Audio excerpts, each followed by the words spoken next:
The ASICS Cumulus 26 has been given more of an update than I was expecting.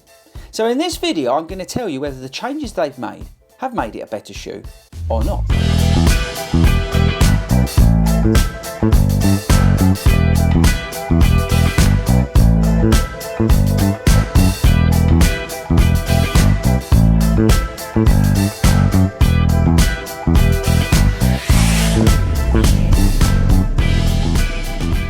What is up everybody, and welcome to FORDY Runs. My name is Chris Ford, I'm a running coach who loves to review running shoes here on YouTube, and today we're going to be discussing the ASICS Cumulus 26. Okay, so the Cumulus 26 is that daily trainer that sits in the ASICS range below the Nimbus. It's not as high stacked or anything like that, but it's a good old-fashioned daily trainer. Now I have here the black version, and there is a very good reason for that. Because, like the other version that I had, and here is 25, I wear them to work. So that's why I've got the black version. Now I was a big fan of 25, this is the GTX version that I had. I've also got a non-GTX pair as well, which are now gardening shoes. And I absolutely love this version of the Cumulus. So it caught me a bit off guard when I saw the changes that they've made to 26, because I wasn't expecting it, to be perfectly honest with you, because the change they made to 25 versus what was before were quite significant. So in this video we're going to go through what's new here, and I'm going to tell you whether those changes have have improved the shoe or not. Okay, so stats and features time, people. So this shoe is £140. You can use the code 40runs at Start Fitness and get 10% off. We've got Fly Foam Blast Plus, we've got Pure Gel, we've got Fluid Ride Rubber outsole, I'll come on to that.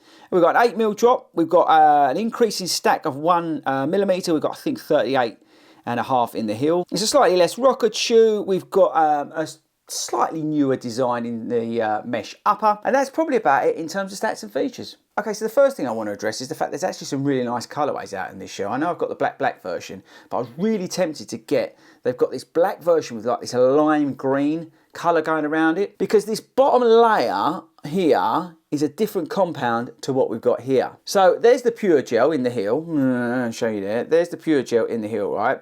And then we've got the Flight Foam Blast.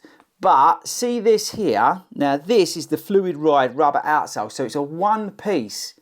See that? It's like literally one piece. It's actually better. If you look at the other colorways, it really defines it, because what I've done, let's say that would be blue, this would be white. And you could see it's like two elements now versus the previous version, which was this like gum rubber outsole stuck on to the Flight Foam Blast. So they've changed that up, and what that's meant is it's a slightly firmer ride, it's a slightly stiffer ride.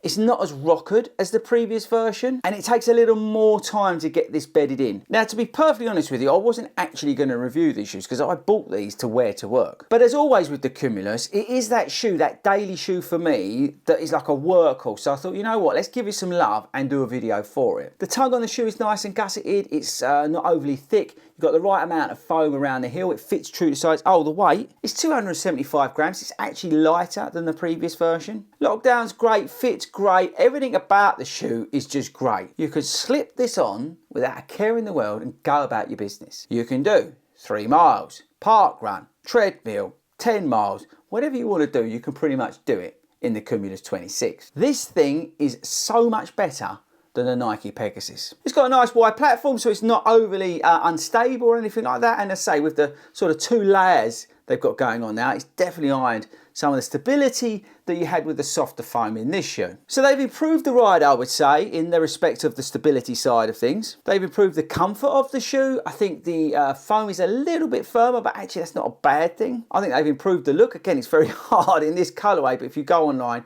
you'll see what I mean. And they've made a very, very good basic, which is not a bad thing, daily trainer. So it's hard to look past this shoe if you're after a traditional daily trainer. Now for me as a daily trainer, I've said this in the recent videos, for me I'm more swayed towards that Rebel 4 Hoka Max 6 for my daily training shoe for those club session treadmills and things like that. But for me, this fills a purpose in my life, in my rotation, very much like the Skechers Go Ride 11 did. It's that everyday shoe that I can say wear to work. put it on, go and pick the girls up from school, go to Tesco's, Nick needs something from Sainsbury's, I'm going down there as well. See, it can do all of that stuff, and then I can go and do 3 miles. And that's what I like about it. I like the versatility of this shoe. So I've got to give it props. As I said, I wasn't going to do a video on it, to be honest with you, because firstly, I didn't think that the changes were that significant, but when I looked into it, I realised they were. And I just, you know, it was just an everyday workhorse shoe for me, so I don't want to waste your time in watching it. But I wanted to give it some love. I wanted to give it a shout out, because I think at £140, and it will get discounted down, I think this is a shoe to pick up if you're just looking for a good old-fashioned daily trainer. All right, people, that's it from me. Thanks for sticking around to the end of the video. Hopefully you have subscribed already to this channel, but if you have not, please do. And I shall catch you guys later.